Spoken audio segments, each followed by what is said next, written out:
Hey everybody, welcome back to the Stock Car Spectacle. I'm Ian Jortson. Mike Gamble. And I'm Nick Kinzel. And guys, we just got back from a crazy weekend at Nashville Super Speedway. Our first time down there. We're going to get more into it. But let's start off with our diecast of the week. Nick, what you got for us today, buddy? Yeah, so unfortunately, this past Sunday at Nashville, low Clyde got the dub. I have one Chase Elliott diecast in my collection, and I think it's the greatest looking race car I've ever seen in my life because that is the 2014 Chase Elliott Napa Chevy Camaro. It's the champion car that I got on DHK for $25. You want to talk about sexy race car? The 2014 Xfinity Series body was just incredible. It was so sexy, and this paint scheme, like Chase's Napa schemes now, they suck ass compared to this. I would really love to see them try and bust this scheme back up because this thing was beautiful week in and week out. Yeah, absolutely. That is definitely one Chase Elliott paint scheme that I can get behind. It is the best. I don't think there's any better one. You got that right. All right, Mike, what you got for us today, bud? All right, we are going into 4th of July weekend, fellas. So I decided to play one of my favorite patriotic schemes in my collection.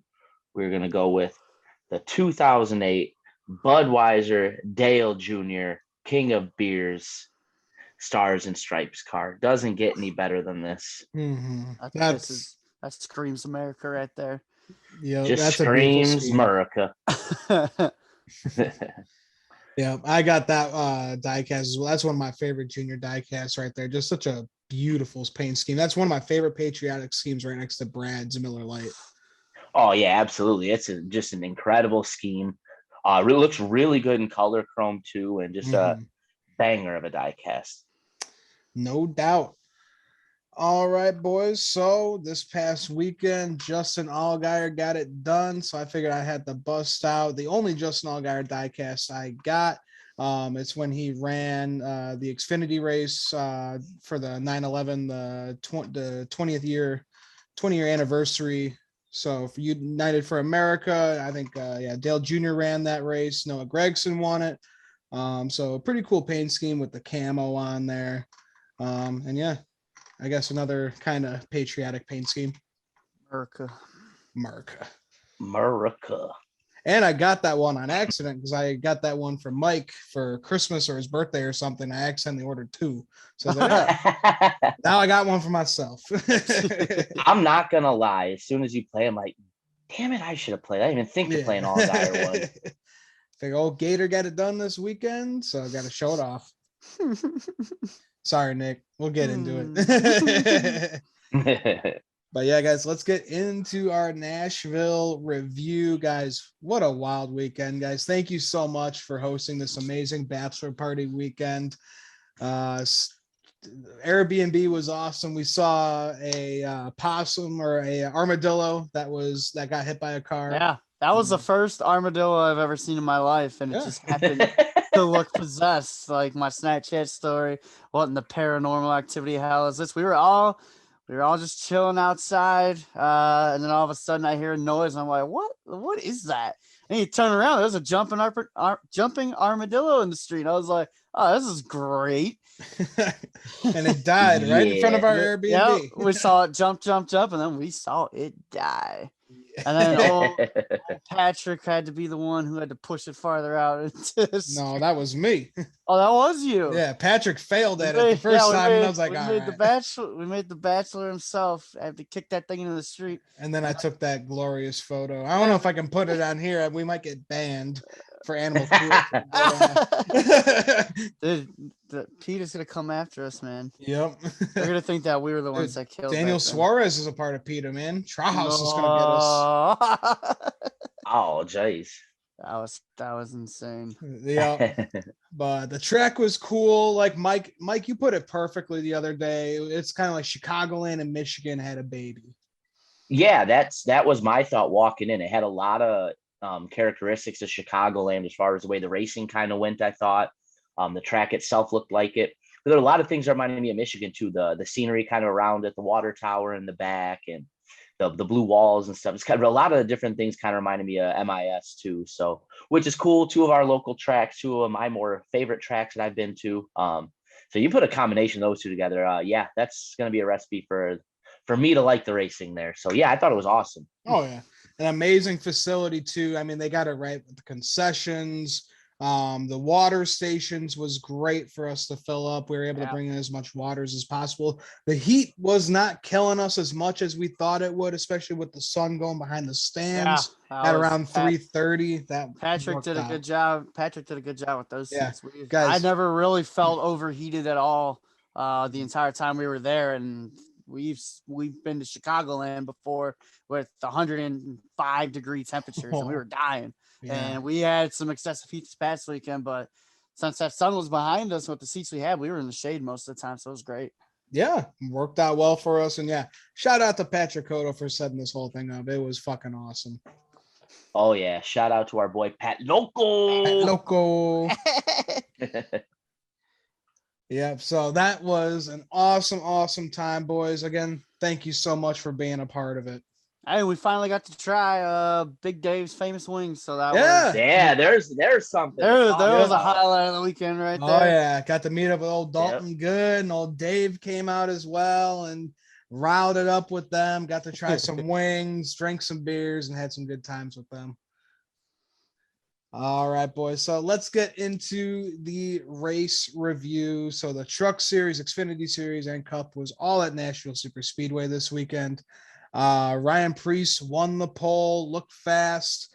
Matt Crafton spun Jack Wood. Jack Wood ended up in the wall, so sucks for him. I know he's just getting started in his career. So welcome to the Truck Series, bud. Oh, dude, he just had a rough go of it. I think you can start pulling out the Natalie Decker 54 incident tracker, and we might have to start. We might have to start. I'm serious. A bit much. Every time I watch a truck broadcast, Jack Wood's either running 25th or he's wrecked. So I can say the same thing about that too in the Xfinity Series. Welcome to the trucks, buddy. Yep.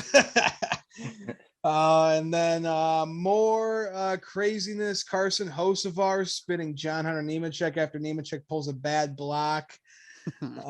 Carson Hocevar, guys, just looking fast even after breaking his ankle. This guy is looking like a freaking badass. Yeah, poor kid to have to go through that with everything he's going on now too. And old John Hunter pulls out and kind of puts a pretty risky block on him. You know that didn't feel good in the car in the 42 at all. Good old John Hunter Nemechek. Does it to himself again.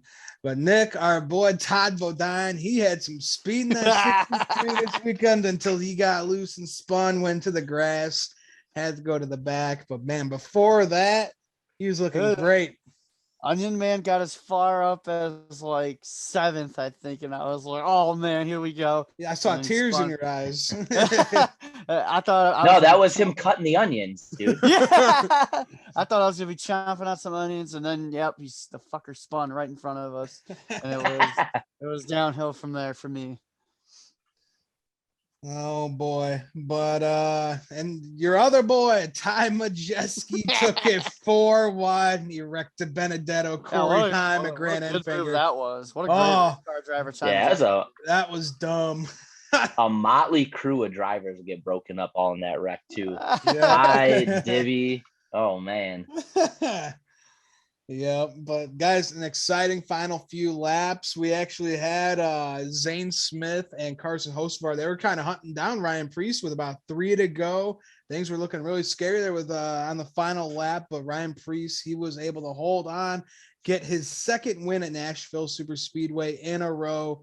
This is looking great for that 17 team over at DGR right now. They won in Knoxville, the dirt track last week, and now they won at Nashville. So things are looking good for DGR right now, boys. Yeah, well, good for them, but also really good for Ryan Preece. Mm-hmm. Here's a guy trying to kind of reinvent his name a little bit. Being the kind of the test driver or reserve driver for Stewart Haas, with potential openings. The more he can go out and do stuff like this, the better he's going to make himself look and make himself an attractive option to maybe fill that 10 when Eric Almirola steps away. So good for him to really, he had a really, really fast race, really strong race, really mature drive. And it was really impressive to see. And that's got to look good on the guys making the decisions on that 10. Yeah. Yep. Absolutely. Yeah. I guess Ryan Priest really likes this track. Yep. He went out and won it last year for the comeback, and he went out and did it again this week. So yeah, cool to see for Priest. It's got to suck the position that he's in because he's not getting to drive race cars on a weekly basis after he got booted from JTG Doherty. But he's got himself in a really good position. It's almost like the Alex Bowman route because Alex Bowman, he was in this position as well. He was Hendrick Motorsports. He was like their reserve driver, stepped in for Dale Earnhardt Jr. and look at where Alex Bowman is now. So see what happens. I don't see why Ryan Priest cannot go out and be great. I mean, put him in good equipment and look at what happens. Yeah, see what happens when you put good drivers in good cars. All right, guys, let's move over to the Xfinity side of things. And Riley Herbst won the pole. What the hell? How did he show speed to start? I thought we were still drunk when I saw that. Yeah, right. Yeah, but I guess good for the 98. I mean, that's pretty cool. Justin Allgaier looking fast throughout this whole race. He went on, swept the first two stages. We had Ryan Priest. He was in the 5 for BJ McLeod. He made contact with Josh Berry. No damage for either of them. So good for the 8 car. And then Jeb Burton, guys, he's continuing his tour of glory. He spins it to his Sheldon Creed and wrecks him. Just done for the day for both of them. This is just proven more and more why he's just a hack. Jeb Burton's a really good race car driver. Said no one ever. I felt kind of bad for Sheldon there too, kind of this wrong spot, wrong time once again. And another guy who's kind of, as you alluded to ever so eloquently earlier, just kind of been down on his luck here a little bit. So that was just a tough one to watch. He was like, oh, I felt like that Michael Scott meme when he's cringing. Oh, yeah. Oh, Jeb's got another one. All right, guys. Then a little contact with Sam Mayer, Ty Gibbs. Sam Mayer got into the quarter panel, and then Ty Gibbs saved it. He kept on going. So good for the 54 to keep it on the track with his rival as well. Those guys seem to really like each other. That's what I'm putting together from everything I've seen. But now Ty, he got back up to the 1 car, and you're starting to see a little bit more maturity growing out of old Ty Gibbs in the 54 because he could have very well, once he got back up to him, could have dumped his ass, but he didn't. He just went about his business, passed the 1 again, and just went on with his day. A little bit of maturity out of the 54 there. It's something we have really never seen before. Yeah, well, he's still a baby boy, man. He's like 5 years old. Come on, give him a break. All right, guys, and Justin Allgaier, like I said, he had so much speed throughout this entire race, and he went and got his 2nd win of the season at Nashville Super Speedway. Trevor Baines 2nd. Oh, well, man. It was okay. So first off, for not seeing Trevor run a race in 4 years, to be there live to see him race again, and to have the speed that he had, that was just incredible right there. Me and Mike, we were kind of talking about this. Like that 18 car, he could put that car anywhere on the racetrack and go fast with it, whether it's the low lane, the middle lane, top lane. How many times do we see the 18 3 wide in this race? Because he was just making pass after pass. But again, 18's not in victory lane. I think he had the better car than the 7 did. Why is he not in victory lane? Pit road miscues again and again. First, they slow stop. Yes, that really wasn't their fault because the 98 hit the tire carrier of the 18 on the first pit stop. That sent Trevor all the way back there. And then he had that equipment interference penalty later in the race, sent him to the back again. He restarted 20th with like 60 laps to go in the race. He had a fast car. I really think and he drove his way back up to 2nd. I really think if he had just one more restart, I think the 18's in victory lane, and I'm still in Nashville drunk off my ass. But nonetheless, it was just so cool to see him race again. It's been 4 years. It's been too long. And I'm really glad I got to be there for that. That's the second time, unfortunately, though, that I've seen Trevor run second in a nationwide an Xfinity race. So, damn, I was hoping we were going to get that one, but I'll take it. Man, he must have had Bubba's Yeah. pit crew or something. What the hell? That's what I'm saying. That's what we were saying. Yeah. Yeah. No, but yeah, just to Nick, I wholeheartedly agree. Just watching that live, and I don't know how much of that you could pick up on TV, but what a drive from Trevor to drive back through traffic. Like you said, he could put that car anywhere on the track he wanted and be fast. He could, dive bomb guys going into turn 3. He could beat guys off corner exit coming out of 2. He could just run high, low, middle if he needed to. He was one of the only cars I saw all day be able to run 3 different lines. Most guys would have run one or the other. If they were really fast, maybe 2. But he drove through all 3 lines, could make anything he wanted work. But never looked like he was really forcing it. Always just looked like he was putting the car where it needed to go. And I wholeheartedly agree. Had we had a late race caution there with like 6-7 laps to go, he'd have had something for Allgaier. I don't know what would have happened because, man, that 7 was an absolute 7 was a rocket ship. Yeah. It looked like everybody else was competing for second best all day. Don't get me wrong, but I think if Trevor gets there, due to a late race caution or something, we would have had a little bit of a show. He was making a lot of time on Justin by the end of the race, but he was so far gone at that point. There was no catching him. There was no catching him, but yeah. Allgaier, he was the class of the field all day long. That car was just so fast, and good for him, man. I mean, what is this? I think this is his 17th career Xfinity Series win. Because remember, he went up to the Cup Series and it was not working out for him. Then he said, I'm going to go back down to the Xfinity Series and this is going to be my playground. And man, Junior Motorsports and Chevrolet have just been kicking everybody's Xfinity Series. I think they've won like 5 out of the last 6 races or something like that. I read Junior Motorsports did, and Chevrolet like 5 out of the last 7. It's just it's getting crazy at this point. Yeah. Well, think about it too. Arguably their weakest link is Sam Mayer, and it's all self-inflicted wounds. I mean, if he could just stay under the pit road speed, he'd be, right there with the rest of the crew here. He's shown speed. It's just, mistakes are kind of killing that team. So yeah, Junior Motorsports just absolutely dominating the Xfinity Series again. Perpetually one of the best teams in the garage on Saturdays. They found a way to get even better. I don't even know how that's possible at this point, but here we are. Yep. So that's good to see for Junior Motorsports, guys. Let's move over to the Cup side of things now. Denny Hamlin started on the pole, showed lots of speed throughout this race. But we had William Byron in the 24. He had a broken steering rack to start off the race with, forced to go to the garage early to fix that thing up.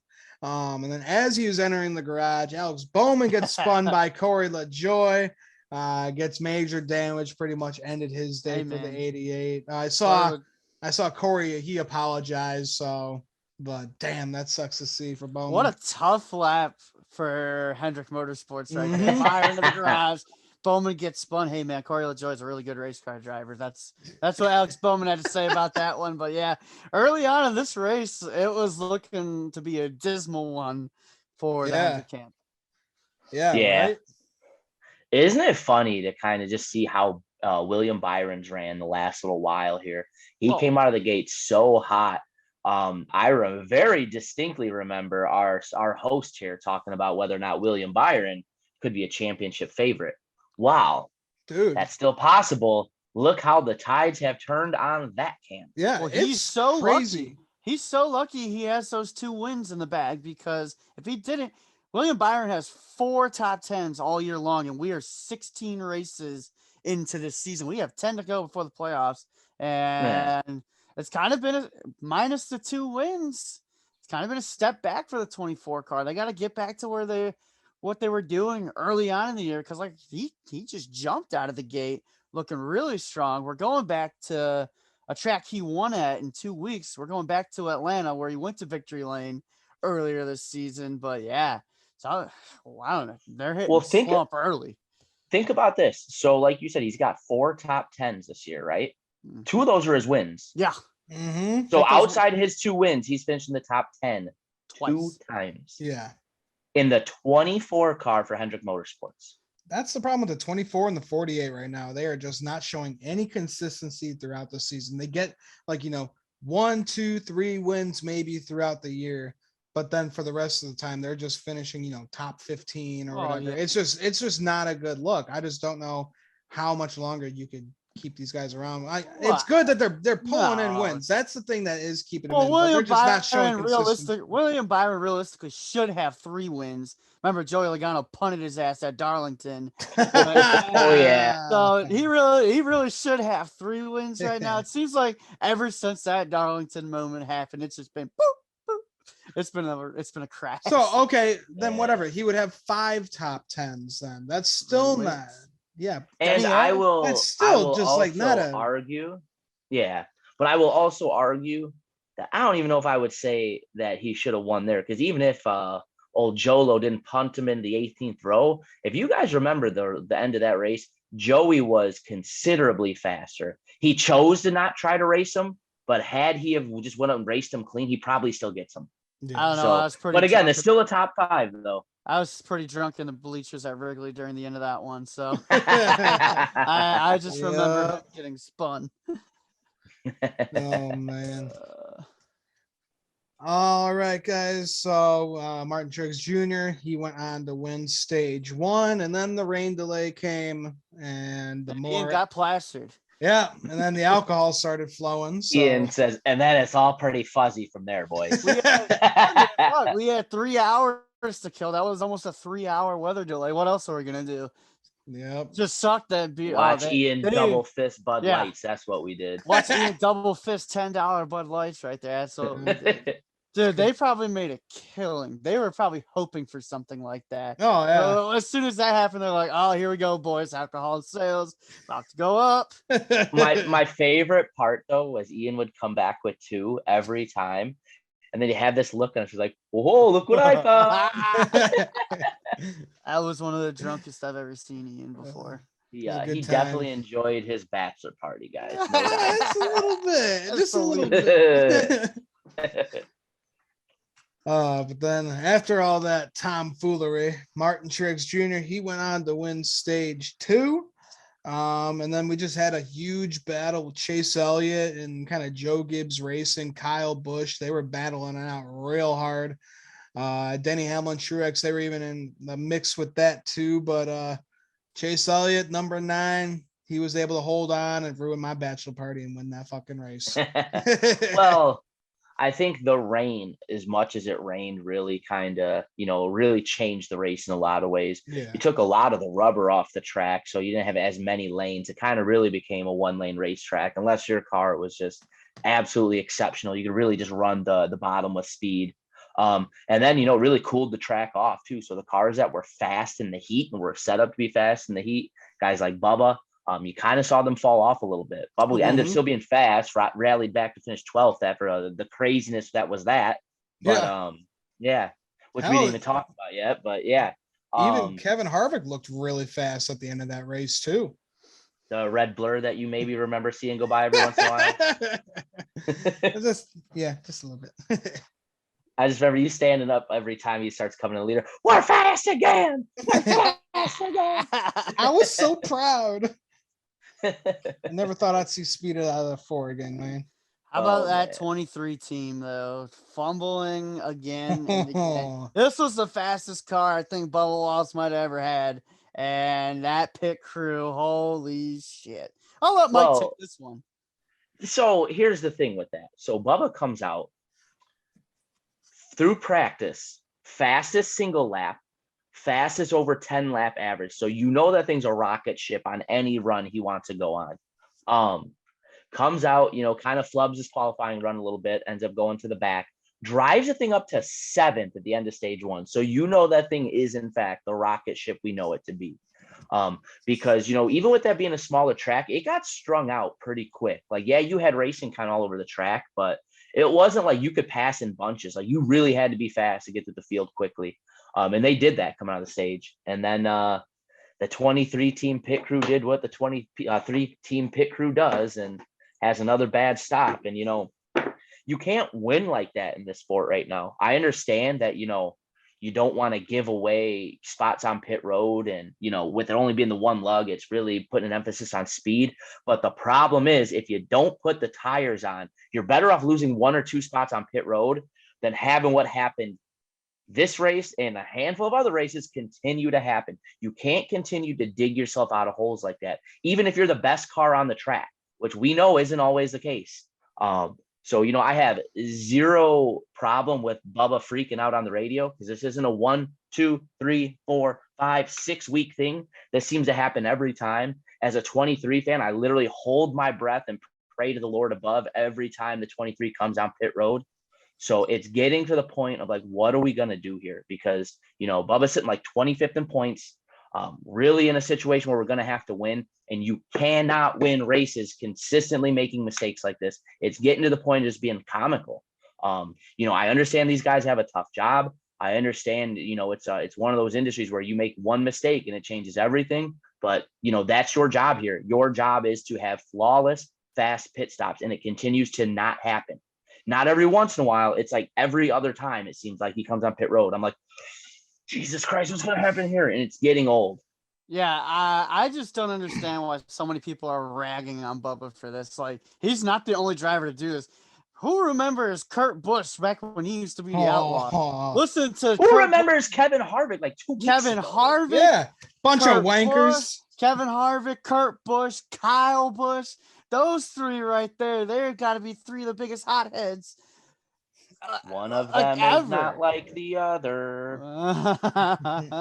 So to see the people ragging on it makes no sense. Like, this has happened so many times before. Kurt Busch, when he drove the 51 car in like 2012 or whatever it was, that was some comical primetime radio right there. He literally hated his job and told everybody to fuck off on a weekly basis. So, yeah, everybody can chill out. Those were the glory days.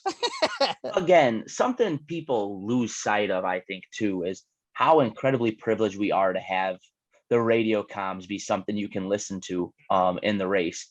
You can't turn on like a Cubs game and listen to what goes on in the dugout. You can't turn on an NFL game and listen to live uncensored audio from like the coach to the quarterback, their helmet comms, or what's going on in the play in the huddle and stuff like that. If you think what you're hearing from these guys is bad, from somebody who played sports for his whole life, I promise you would hear so much worse. Yeah. So I get it. You don't want to hear the guy tell his crew chief, like, hey, don't talk to me. That's the fucking race. But at the same time, that was me. That's mild. I'm just going to tell you right now, if that would have happened again, there would have been a lot of Oh, dude. I'd probably be suspended for the things I'd say, man. And they should have just done a radioactive on the 23 team alone. Just I just wanted to hear that, man. That would have been so funny. It's like a 20-minute long special for Bubba. Bubba just going off and murdering Booty Barker. And the thing is, too, he's been very good up into this point of just like, hey, let it go. He gets mad, obviously, like any competitor would in the heat of battle. But this is the first time like you've really like heard him like blow up on the radio, and well, for good reason. This is the fastest car I think that he's ever had. Look at what he was able to do. He came through the field twice. Yeah, he finished 12th at the end, but he was just fast. That's just plain and simple. So I would be pissed as hell too. This was realistically, if Bubba had a better qualifying spot and didn't get fucked over by his pit crew, he could have been in contention for that win with how fast that car was. And that, like you said, he's like 25th in points. He's got to win. His pit crew took away a chance for him to win. And like Trevor, he could put that car anywhere on the track he wanted to. Something I said in our group chat during the race to the boys was, I don't know how much they showed of this on TV or how much you could see it, but coming to the end of stage 1, he put the absolute moves on the eventual race winner, the 9, to pass him at the end of stage 1. Beat him off quarter exit, had him kind of set up, ducked up under him, just really, just put the moves on this guy. And that's a Cup Series champion. That's the guy that went on to win the race too. So if he's doing that, then who knows what's going to happen at the end of the race, because that car was bad fast. Yeah, just sucks to see that his pit crew ruins it for him once again. Hopefully someone will be fired. He probably should have just called them a bunch of wankers and they'd be gone.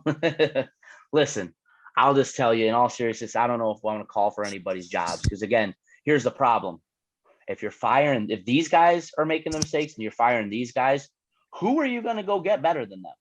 They're not out there. Right. So I'll be honest, I don't know what the answer is, but something's gotta give here a little bit. And all right, guys, and to finish off the race, Brad Keselowski and Cole Custer kind of got into it. They didn't call a caution. This NASCAR just being as inconsistent as possible once again. Yeah, that's, I don't know how that's not a caution. The 6 damn near takes the wall down coming out of 4. Insanely slow coming down the front stretch too. If the cars are hitting 160 on the front stretch, he was going about 60. And I don't know if he just, bent a toe in and that thing was just shaking and you was sliding them all over, but you saw him sawing the wheel, and to the untrained eye, it almost looked like he was trying to spin himself out to bring the yellow out. I don't know if that's the case or just was snapping all over on him, but how is that not a yellow? I don't understand. I understand that he was able to get back around to pit road, but you got lucky he did, because if that thing would have gave at the wrong time and he spins back up the track and you waited and waited and waited to call that yellow, then we got a dangerous situation. What's the point of a caution flag again? Right. Oh, safety. Okay, that's right. When you have old Golden Boy out front, they're not going to call it. Well, it just goes back to, we talked about this before. What is a caution and what is not a caution? Because with NASCAR, you just never know nowadays. We had a caution earlier in this race for the 77 who was slow. Sure, he blew up, but he was just slow when they threw the yellow. And then you got Brad Keselowski, like you said, trying to spin himself out. And then I watched a replay of the end of the race. As Chase Elliott's coming down the backstretch, here's just Keselowski just bouncing in his car like, oh, shit. Well, yeah, he was mowing the grass, dude. It was mowing the grass. So here's the thing, too.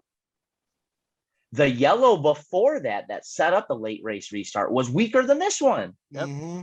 Who was a Balicki in the 7s that spun? And he came back out, got right off the track, went right to the garage. Yep. I don't know if he spit fluid or debris up, but that wreck between the 41 and the 6 was way worse than that. It's just, I don't know what's a caution and what's not a caution anymore. No. Just inconsistency. We got our conspiracy theorists out there who will say look who the leader is. We're not going to throw this yellow, but end of the day, it's just bullshit on NASCAR's part, because one more restart that would have been exciting right there. But yeah, Mr. Patrick Cotto loses goddamn mind after it. So damn near beat his ass. Patrick Cotto hugging people so hard in the stands, damn near getting assault charges for how hard they were slapping in the hug. I stiff armed him. He tried to come up and give me a hug. I'm like, oh, Pat, 2 seconds, man. You got to calm down a little bit. I'm not trying to get the 5-star on my back like I took a. I'm not a Chase Elliott fan, so when he came up to me, I was like, no. And then, oh man, Kyle Busch got fucked on that last restart. Went from like 3rd to 21st. Also, we should mention the dumbasses who pitted with 3 to go in this race. I just don't understand. Yeah, they were trying to maybe draw their cars down there, but you're at the front with the shot to win with like 3 to go in this race. I just don't know what tires could have done at that point. And clearly they didn't do anything. Kyle Busch got absolutely fucked on that last restart. Finished 21st in the race after having a dominant car. And Patrick's going up trying to hug Dalton, and Dalton's not having any part of it. And not only did he get fucked, but he rode the fucking wall around the outside like a video game. Like he's playing NASCAR Heat, like, nah, no brakes. Just man. Huge L for Toyota in this one, though. They let this one get away. Yeah. Truex was so fast. Kyle Busch was fast. Denny Hamlin. And then Bubba was fast, but his pit crew fucked him. Like, Toyota had to, at one point in this race, had to be feeling pretty darn good about their chances to go out and win this thing. Because for a while there, once we got back going, it was Truex and the 11 car going back and forth. And then Kyle Busch got into the mix, and then he started leading laps. So, yeah, Toyota, they let this one get away. Especially once you saw the leader stayed out Like, I feel like you have to stay out with him there. Nick, just like you said, the tire fall off, at least from the eyeball test of being at the track, didn't seem like much. There weren't a lot of comers and goers other than for pit road penalties and stuff like that. You saw a lot of people, just whoever was fast, whoever wasn't. Tires really didn't, have a lot of parity in the race. So with that being said, especially like guys giving up the front row or the second row, like if you're third, fourth row back, okay, maybe you gamble, but the amount of people that came, especially being the Toyotas the way they did, that's very uncharacteristic of a team like Joe Gibbs. I was just sitting there scratching my head watching that one. This just didn't make sense. The 18 and 11 both came down pit road, and they were both in the top 5 when that caution did come out. So Kyle Busch, I think, pitted from second. If I'm not mistaken, I think Kyle Busch pitted from second, and he finished 21st in the race because of it. So that's the one that really, killed me the most is he was fast. It's not like Chase, really just pulled on him.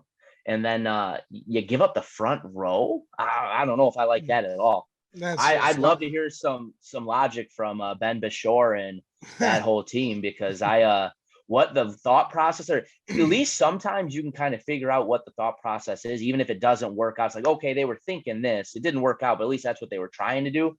The logic here is very unclear to me. I don't want to get too crazy and that was fucking ridiculous or stupid or whatever, but like I would love to hear an actual explanation as to what the thought process was, because it was baffling. Let's bring in Dalton Good and see what he has to say. He ain't gonna be that nice. He had some fun things to say about Ben Bashore after this race. Dude was running in the top 5 all day, and Dalton's out here calling for people's damn jobs. Like, what are we doing? He's calling for his head, man. He's calling for him to die. He'd have scissor kicked him in the parking lot if you'd seen him. Oh, he would have done a lot worse than that. Old Dave would have had to pull him back. Well, boys, that was one exciting weekend in Nashville Super Speedway. You guys got anything else to add before we end the show here? Yeah, I got one quick thing. Love it, hate it.